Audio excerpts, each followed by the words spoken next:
નામ છે ઉંદર સાત પૂંછડી વાળો. એક ઉંદર એ સ્કૂલમાં જતો અને સાત પૂંછડી હતી.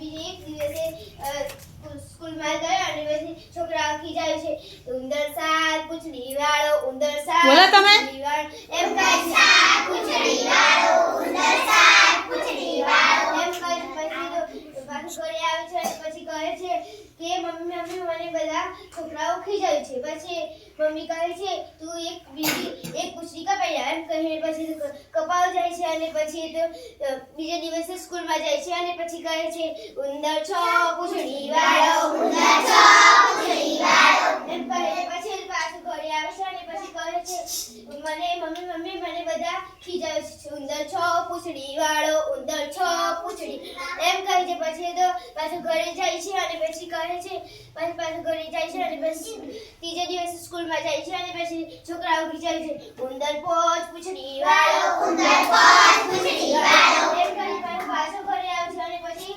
છોકરાઓને પછી પાછો નિશાળમાં જાય છે અને પછી પાછો ઉંદર ખીજાય છે કે ઉંદર ચાર પૂંછડી વાળો, ઉંદર ચાર પૂંછડી વાળો એમ કહી પાછો ઘરે આવે છે અને પછી પાછો મમ્મીને કહે મમ્મી બધા મને ચાર પૂંછડી વાળો કહે છે એમ કહીને પછી પાછો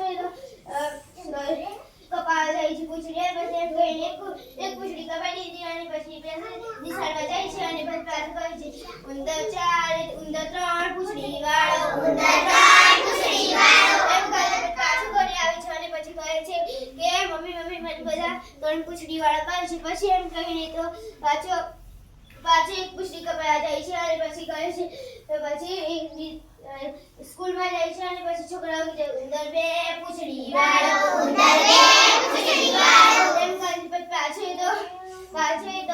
પાછો નિશાળમાં જાય છે અને પછી છોકરાઓ બંધ થઈ જાય છે બોલતા. પછી શું કીધું મમ્મીએ?